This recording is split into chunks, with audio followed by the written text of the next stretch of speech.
Mes parents étaient fantastiques en grandissant. Ils m'ont inculqué l'importance de l'imagination, de la curiosité et de la compréhension que si tu veux accomplir quelque chose, tu ne peux pas simplement t'asseoir et dire « oui, tu peux faire ce que tu veux ». Oui, tu peux. Mais vous devez également travailler pour y arriver, n'est-ce pas? Alors, ils m'ont appris ça à très jeune âge, mec. Et quand vous grandiez en enfant et pensez que le monde est votre huître, tout est possible si vous mettez le travail pour le faire, vous savez que vous avez grandi avec cette croyance fondamentale. Oui. Qui a été le plus influent pour vous, votre père ou votre mère? Tous les deux ont été influents à des moments différents. Ouais, c'est vrai. Ma mère était là tous les jours. Mon père a été vraiment influent à un moment critique. J'avais environ 10 ou 11 ans et je jouais dans une ligue d'été très importante à Philadelphie, appelée la Ligue Sunshine Hill. Quand mon père et mon oncle jouaient, ils étaient considérés comme parmi les meilleurs. Will Chamberlain et d'autres grands joueurs étaient également dans la ligue. Et je viens jouer et je ne marque pas un point tout l'été. Vraiment pas un. Quel âge avais-tu? 11, 10, 11 et... Vous jouiez contre d'autres enfants de 10 à 11 ans et vous n'avez pas marqué une seule fois. Vraiment pas. J'étais dans le jeu. Comment as-tu pas marqué? Parce que j'étais terrible. Vraiment, ouais. 10 à 11 ans, tu étais ça. C'était horrible. J'avais ces gros genoux et je grandissais rapidement avec des chaussettes hautes. J'avais un haut très mince, maigre comme l'enfer. Et j'ai marqué pas un lancer franc, pas un rien, pas un tir chanceux, pas un lay-up séparé, 0 point. Et je me souviens d'avoir pleuré à ce sujet et d'être contrarié à ce sujet. Mon père m'a juste câlin et m'a dit « Écoute, que tu sois 0 ou 60, je t'aimerai peu importe quoi. » Wow! Actuellement, c'est la chose la plus significative à dire à un enfant.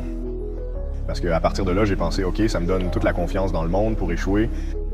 J'ai la sécurité là-bas. » Mais bon sang avec ça. Je marque 60. Allons. Va à droite, à droite. C'est vrai. Et depuis là, je viens de travailler et je suis resté avec lui et j'ai continué à pratiquer. Est-ce que vous croyez que la mentalité du travail intense a germé à cet âge d'échec? Probablement cet été. Je crois que c'est alors que la compréhension de la vision à long terme est devenue cruciale parce que je n'allais pas rattraper ces enfants en une semaine. Pas même en un an, non. Donc à ce moment-là, je me suis assis et j'ai réfléchi. Qu'est-ce que je veux vraiment améliorer? D'accord, le tir? Ben, travaillons dessus. 6 mois dévoués exclusivement à ça, puis après, on passe à autre chose. Alors j'ai commencé à établir une liste d'objectifs. Quand je suis revenu l'été prochain, j'étais un peu mieux, n'est-ce pas? Je voulais dire toi. Étant comme si j'ai mon coup de saut à partir de 15 ans, j'ai... Ouais, j'ai vraiment travaillé mon tir en suspension depuis 15 ans. J'ai perfectionné mon tir à 3 points. Pas de tir manqué en situation ouverte. Tirer rapidement parce que ces enfants sont beaucoup plus athlétiques. Puis la fois suivante que je suis revenu, tout s'améliorait. L'été s'est mieux passé. J'ai réussi à scorer, ce n'était pas grand-chose, mais j'ai marqué environ 12-13 points. Et puis à 14 ans, j'ai encore progressé, moitié de 13-14 ans. Et puis je tuais tout le monde. En 2 ans, tout avait changé. Je ne pensais pas que ça arriverait si vite, mais en travaillant dur sur les fondamentaux, c'est arrivé effectivement. Eh bien, ils comptaient sur leur athlétisme et leur capacité naturelle. Et parce que je m'adhère aux fondamentaux, il les a juste rattrapés. Et puis mon corps, mes genoux ont cessé de me faire mal. J'ai grandi dans mon cadre et... Puis votre athlétisme, une fois que vous avez les fondamentaux, le travail acharné, la mentalité et que vous vous attachez à l'athlétisme. Puis le jeu était terminé. Incroyable. Donc à partir de 13 ans, tu es une bonne moyenne et moi aussi j'étais toujours... Bien, j'étais bon et vers la fin de ma 3e année, juste à mes 14 ans, je suis devenu le meilleur joueur de l'État. 14 ou 14. Donc de 12 à 14 ans, vous êtes passé de 0 à être le meilleur de tous les âges. Mais c'est simple. Si vous faites les calculs, c'est vrai, étant donné la fréquence à laquelle les enfants jouent. Je le dis à moi-même, à ma fille et à son équipe que je coach. C'est basique en maths. Si vous voulez être un grand joueur, si vous jouez tous les jours, 2-3 heures par jour ou pendant 1 an, combien mieux vous devenez? La plupart des enfants joueront peut-être, vous savez, 1h30, 2 jours par semaine, n'est-ce pas? Mettez un calcul sur ça. Ce n'est pas le cas. Ce ne va pas. Ce ne va pas le faire. Ça ne va pas le faire, n'est-ce pas? Donc si vous êtes obsessif, vous entraînez obsessivement 2-3 heures chaque jour sur 1 an, sur 2 ans. Ils augmentent vraiment. Tu fais des sauts quantiques, homme. En faisant un camp d'été pendant 2 semaines, vous voyez une différence. Je me souviens avoir joué au basketball. Je veux dire, tu le vois. Vous devenez bien mieux et revenez plus confiant en jouant avec des gars qui vous battent. Oui. Comme je le dis aux parents de l'équipe, c'est alors que je dis que vos enfants deviendront de grands basketteurs. Ils sont vraiment comme... Ouais, ce n'est pas... Il n'y a pas de mathématiques. C'est tout. Montrez tous. Jour apparaît tous les jours. Fais le travail. Mais tu as cette mentalité de Mamba. Tes livres vont sortir bientôt. Et comment l'as-tu développé? Il y a une belle histoire que j'adore de Jay Williams. Je ne sais pas si tu te souviens de Jason Williams, où il a fait une interview il y a quelque temps. Il a raconté comment il a joué contre toi, je pense, la première fois ou une des premières fois. Et il était comme, je vais arriver très tôt sur le terrain pour m'échauffer et pratiquer avant n'importe qui. Il se présente au terrain, je ne sais pas si c'était à Los Angeles ou ailleurs, et vous étiez le seul à tirer déjà des lancements francs, faisant déjà vos fondamentaux. Et il va, je vais rester ici jusqu'à ce que Kobe ne part. Puis il était choqué 1h30, 2 heures plus tard. Je dois y aller, je suis fatigué. Kobe tire toujours des lancers francs, marque, examine les fondamentaux et il va. Puis nous avons joué ce jeu et vous éteignez les lumières. Il est venu vers toi et a dit « Pourquoi es-tu là si longtemps ?» Il a dit « Je savais que tu regardais et je veux te montrer que je suis prêt à te dépasser, non ?» Dans ce sens-là. Ouais, Je suppose que tu... Rappelez-vous ça. Je me souviens que tu te souviens, ouais. Je pensais que c'était si puissant que tu as cette mentalité, mais comment avez-vous développé ça? Je ne sais pas si c'est la mère d'état d'esprit, mais comment l'as-tu développé et quand a-t-il commencé? Ça a commencé au collège et au lycée, car beaucoup des enfants contre lesquels je jouais étaient des enfants du centre-ville. Tu me regardes comme, OK, ces enfants sont détachés, n'est-ce pas? Il vient de la banlieue de Philadelphie. Son père a joué en NBA professionnellement. Ça a été facile. Ah, ça aurait été facile. Neil 2, tous ces autres trucs, n'est-ce pas? Il pensait qu'il pouvait être physique ou essayer de m'intimider, mais non. Je dis, OK, tu essaies de m'attaquer. Comment vais-je t'attaquer? Comment puis-je trouver mentalement des moyens de vous décomposer? Comment te prouver que j'ai réellement l'avantage? C'est la première fois que je cherche à maîtriser un adversaire de cette manière. Et comment détruire mentalement les gens alors? Je veux dire, comme nous avions un camp américain où j'allais. Quand j'ai montré pour la première fois, j'étais étudiant en 2e année. Tout le monde travaillait à la cafétéria, mangeait et faisait diverses activités pendant que moi, je retournais au gymnase. Je retournerais juste au gymnase. Il se reposerait. Il se reposait et il me verrait de partir, n'est-ce pas? Maintenant, tu es dans une situation difficile. OK, tu veux faire de l'exercice, mais cet enfant travaille dur, se lève tôt et fait tout ce qu'il faut. C'est donc ma façon de leur montrer, ouais, peut-être de la banlieue, mais tu ne me dépasseras pas et je le ferai mentalement. Quelqu'un t'apprend ça? C'était juste ce que tu as décidé, comme si je vais entrer dans l'esprit des gens. Il s'agit de trouver des moyens de s'améliorer et de gagner. Cela a commencé comme un mécanisme de défense car il me provoquait, me critiquant d'être un enfant d'Italie, blablabla. C'était comme, OK, je dois me défendre, n'est-ce pas? Tout est devenu OK. Tu sais, je suis plutôt esprit. Je peux dire des choses assez esprit. Et en italien. Et en italien, ouais, c'est... Intéressant. Je n'ai jamais été physiquement doué à un niveau extrême. J'étais bon, mais jamais le plus rapide, le plus grand ou le plus fort. Je me souviens que mon avantage était de ne pas aller aux fêtes et de ne pas boire d'alcool. Donc, je n'ai jamais été encore ivre parce que j'ai besoin de tous les bords. Quand les gars sortaient à la fête tard la nuit ou mieux que moi, buvaient et montraient la boire, je pensais que je vais être plus concentré et avoir une vision claire, mais je ne me réveillais pas à 4 heures du matin comme toi. C'est vraiment intéressant parce que quand je jouais, une des choses que j'ai dû apprendre était comment tirer le meilleur de mes coéquipiers. Les gens pensent que c'est simple, passer le ballon, mais ce n'est pas comme ça que vous les améliorez. Il faut influencer leur comportement. Comment fais-tu ça? Alors, ouais, comme je le dirais aux gars, vous savez, vous devez dos à dos. Tu sais, je m'en fiche si nous sommes à Miami. Je m'en fiche si nous sommes dans une grande ville ou Chicago. Tu ne peux pas sortir, nous devons nous reposer. Jeux consécutifs. Des jeux d'affilée, n'est-ce pas? Lundi, mardi, jouer lundi et jouer aussi mardi. Les gars, je vais écouter, n'est-ce pas? C'est vrai. Alors dis plusieurs fois, d'accord, nous sortirons tous. Nous sortirons ensemble. Vraiment. Je vais boire avec toi, n'est-ce pas? Mais le lendemain matin, je frappe à ta porte à 5h du matin. Allons-y. Ils ne le sont pas. Où allons-nous? Je passerai un sort avec toi. Maintenant, tu viens sortir avec moi. C'est ce que nous faisons. D'accord, allons-y. Et nous sommes au gymnase, nous nous entraînons, n'est-ce pas?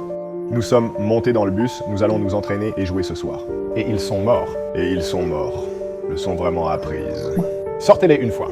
Écoute, si tu veux le faire, fais ça, mais ne laissez pas que cela compromette ce que nous sommes ici pour faire. C'est pourquoi nous sommes ici. C'est pourquoi tu es ici au premier lieu. Ouais. C'est vrai. Pour gagner un championnat, nous devons avoir une mentalité de champion. Et l'éthique du travail est tout. Il faut montrer que Cole le fait et a l'énergie pour continuer. Je dois soit égaler cette énergie, soit rester à ma place. Chambre, couchez-vous tôt. Ouais, wow. Quelles autres choses avez-vous faites pour améliorer le niveau de vos coéquipiers? Quelles sont les autres façons que vous pouvez faire et que pensez-vous que les gens peuvent faire en général avec l'équipe d'affaires ou n'importe quelle équipe sportive? Il faut écouter et prêter attention à ce que vos collègues ou coéquipiers disent et ce qui les motive et les déclenche.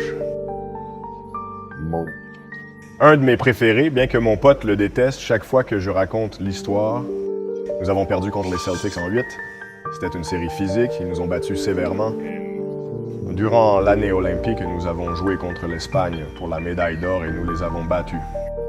Et alors maintenant, nous revenons commencer le camp d'entraînement et mon ami arrive.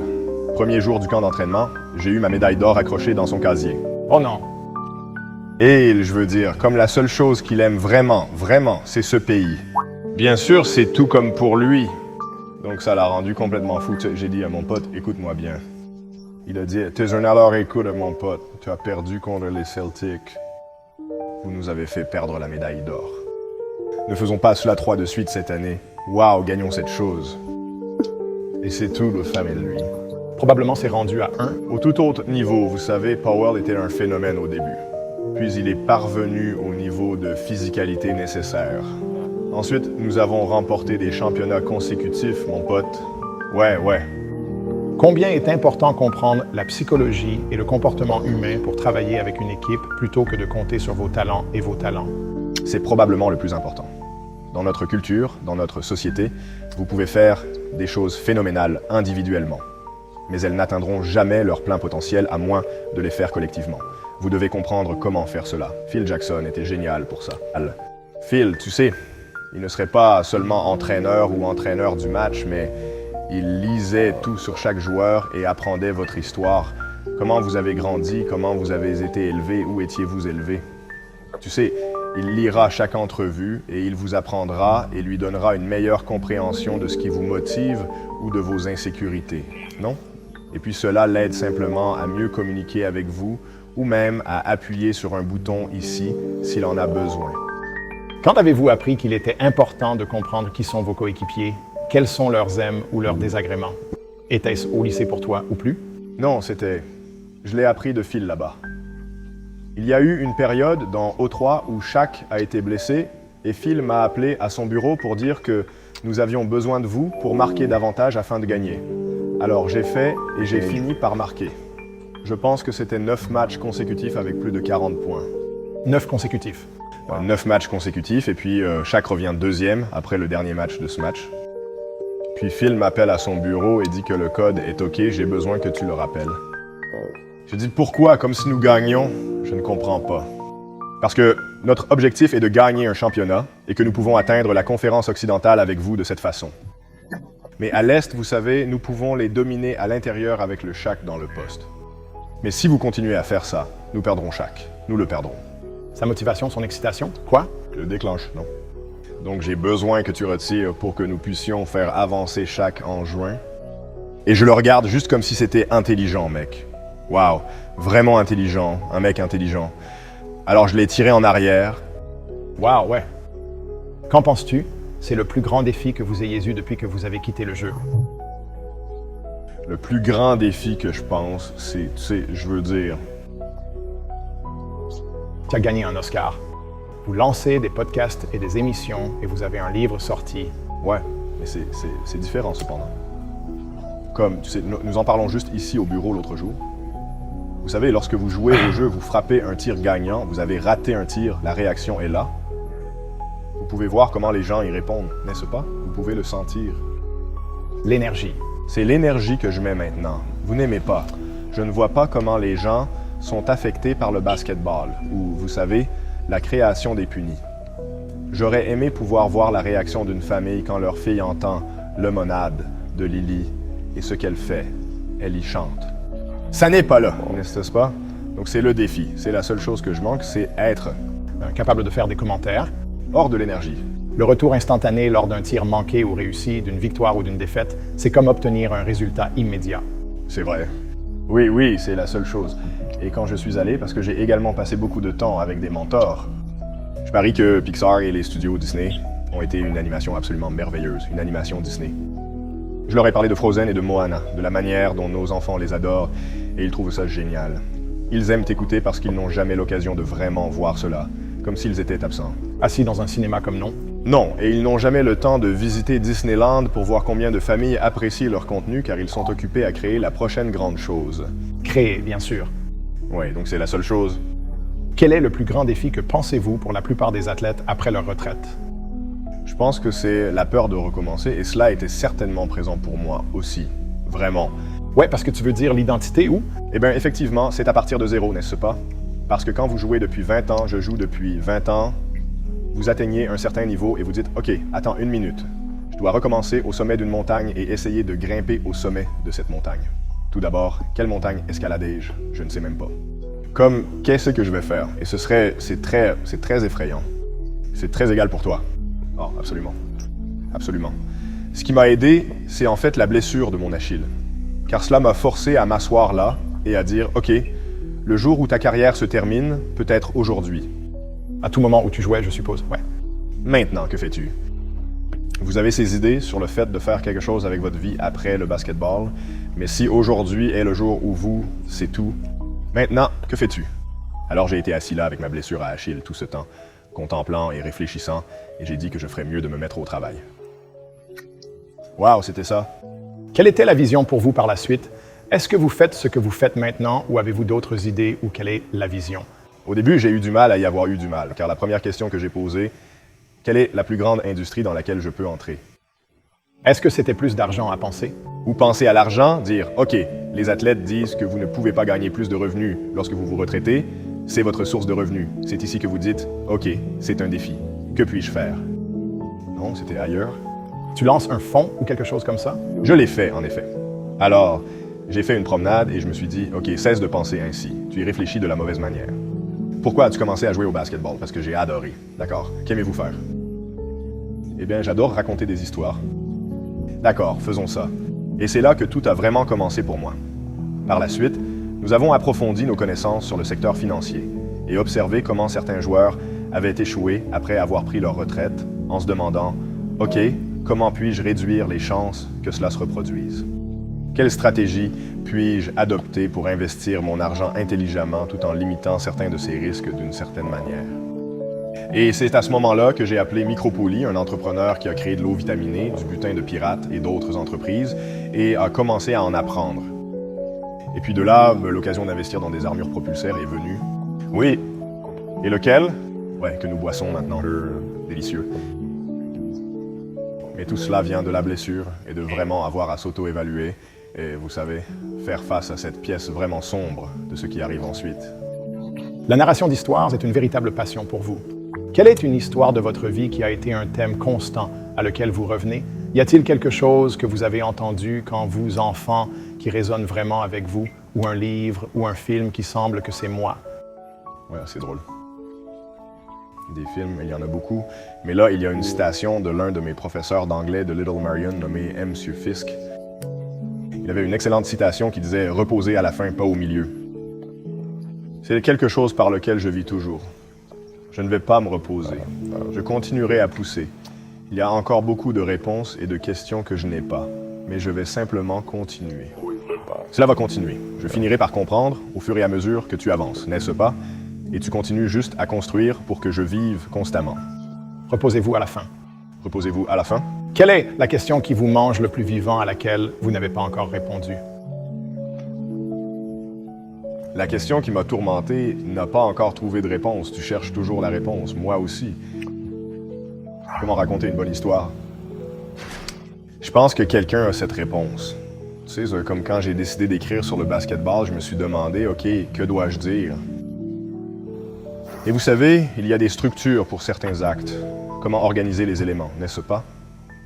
Les rythmes et flux de l'histoire, des formules utilisées depuis toujours. Mais c'est tellement exact. Tellement difficile, ouais. C'est vrai. Et donc une question est vraiment intéressante. Pourquoi veux-tu raconter une belle histoire?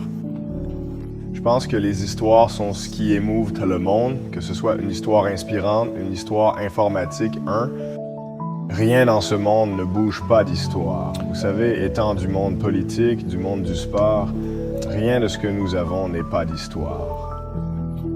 Je pense donc que c'est la racine de tout. Et si nous voulons essayer de faire du monde un endroit meilleur. L'histoire est le point de départ idéal. Beaucoup de personnes ne saisissent pas ça, comme l'année dernière, où on me demandait « Que vas-tu faire ?» Eh bien, je vais raconter des histoires. Et ils suivent. Comme qu'est-ce que tu parles? D'accord, mec, alors ce qui se passe-t-il vraiment? Ouais, comme ce qui se passera quand vous vous retraitez, c'est que vous passerez une semaine de dépression, puis la deuxième semaine sera comme un nid à Sion. Tout ça... Je dis franchement, je vais bien. Après un certain temps, je me suis lassé et j'ai dit que je vais saisir l'occasion. C'est vrai, dis-leur juste un mensonge. Je suis. Je ne vais rien faire. Je vais mieux jouer à l'immobilier. Quoi qu'il en soit, je ne vais rien faire. Je vais juste m'asseoir. Autour de quoi vous ressemble la perte? Excitant. Pourquoi est-ce excitant? Parce que cela signifie que vous avez différentes façons de mieux. Il y a certaines choses dont vous pouvez comprendre et dont vous pouvez profiter, n'est-ce pas? Certaines faiblesses qui ont été révélées que vous devez soutenir, n'est-ce pas? Donc, c'était excitant. Je veux dire, c'est nul de perdre, mais en même temps, il y a des réponses là-bas si vous les regardez simplement. Parce que vous obtenez plus d'informations en perdant qu'en gagnant. Probablement, oui, je veux dire, les réponses sont également présentes lorsque vous gagnez. Il vous suffit de les regarder, n'est-ce pas? C'est donc un processus constant. C'est enthousiasmant quand vous triomphez, et aussi lorsque vous échouez, parce que le processus doit être identique, que vous gagnez ou perdiez. Quand vous revenez en arrière, vous analysez et trouvez des domaines où vous auriez pu mieux faire, ainsi que ceux où vous avez réussi. Comprendre pourquoi cela a fonctionné est essentiel. Comment pouvez-vous les faire refaire fonctionner? Aimer la chose la plus difficile est de faire face à ces trucs. C'est vraiment difficile. Défi. Voulez-vous le relever pleinement en vous regardant dans le miroir et comprendre ce qui s'est véritablement produit? Je vais vous donner un exemple concret. Katie Lou Samuelson est l'une des meilleures joueuses de basketball universitaire. Actuellement, elle joue à Yukon et elle est en passe de devenir ancienne. Originaire de Huntington Beach, juste à côté de notre localité, elle descend souvent ici pour travailler avec certaines de nos filles dans l'équipe. Elle les aide à s'entraîner. L'année dernière, elles ont connu une saison extrêmement difficile avec une défaite contre Notre-Dame en finale. Effectivement, premières années de perte vraiment difficiles, n'est-ce pas? Je lui ai alors demandé si elle avait regardé le match contre Notre-Dame.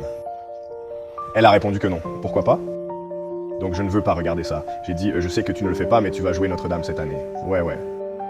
Quelle est la chance de le revoir en finale? Le revoir, probablement, disons, eh bien, tu ne peux pas apparaître et les jouer sans savoir pourquoi tu as perdu celui-ci, n'est-ce pas? Donc, vous connaissez les erreurs que vous avez commises dans ce match, vous devez faire les choses difficiles, regarder ce match et étudier ce match pour ne pas commettre ces erreurs encore et encore, simplement parce que vous n'aviez pas assez courageux pour y faire face. Alors, elle est venue au bureau, j'ai descendu le bureau et nous nous sommes assis. Nous avons regardé ce match ensemble, n'est-ce pas? Et tu dois y gérer, Faites-le face, en apprenez. Wow, ça devait briter pour elle. Et elle dit, tu joues, c'est comme si nous aurions pu gagner tout ça. Les choses, exactement cela. N'est-ce pas? Je viens de faire une chose. Je n'ai pas eu cette faute, puis j'ai marqué ce lay-up. C'est exactement exact. Vous le regardez et dites, oh, il y a le désaccord, il y a l'écart, vous savez, et toutes ces petites choses. Et c'est nul, mais tu n'aimes plus ce sentiment, n'est-ce pas? Exactement. Donc vous devez vraiment l'étudier et y faire face. Ne dites pas que vous gagnerez la prochaine fois que vous échouerez, mais au moins, vous aurez une meilleure chance. Oui. Et tu l'as fait? Comment était ma routine et ma rituel après chaque match? Regarderais-tu presque tous les matchs ou certains matchs? Tous. Chaque jeu que vous voulez? Regardez chaque match en entier? Le jeu complet? Pas du tout. Ouais. Donc, ça a commencé pour moi quand j'étais avec Phil Jackson, sa première année avec les Lakers, l'un des entraîneurs adjoints, appelé SMS Winner, que je surnomme Yoda. Il avait 82 ans et il était responsable de m'enseigner l'attaque triangulaire. Quel âge avais-tu à ce moment-là? J'avais 21 ans.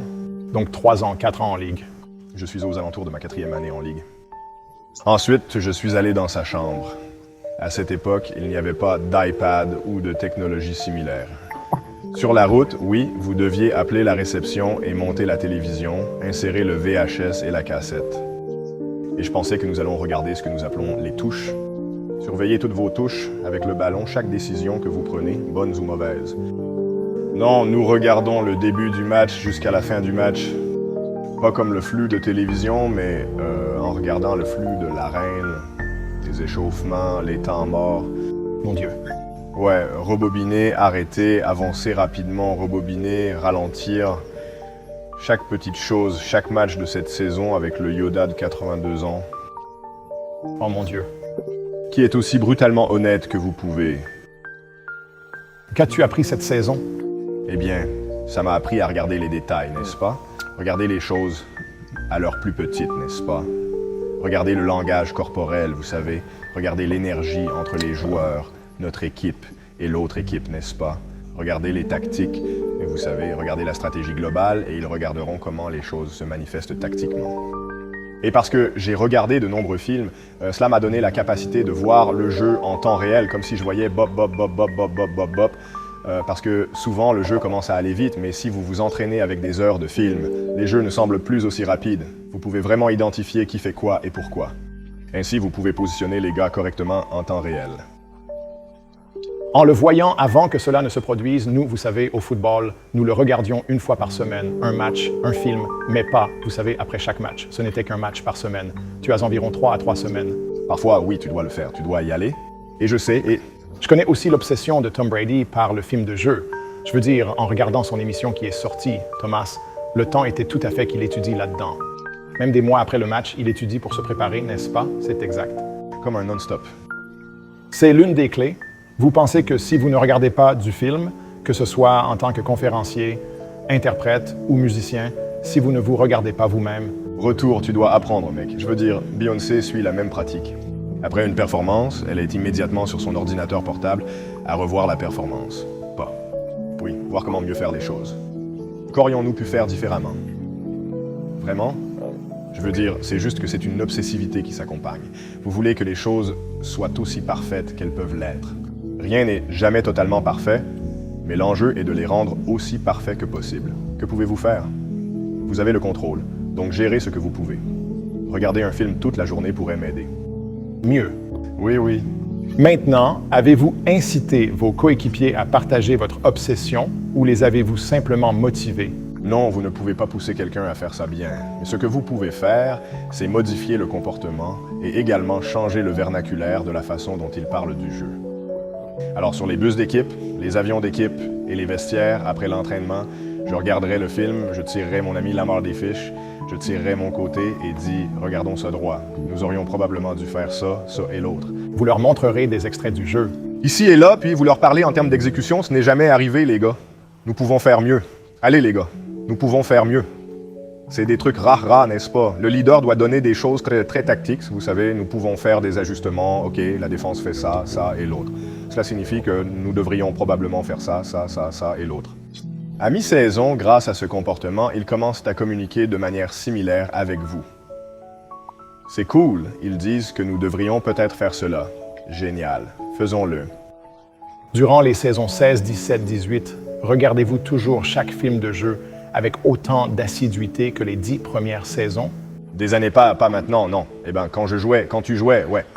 Donc quand je jouais, ce que je ferais, c'est d'étudier le film, mais d'étudier nos jeunes joueurs et de voir dans quel domaine doivent-ils se développer et comment puis-je les aider à se développer.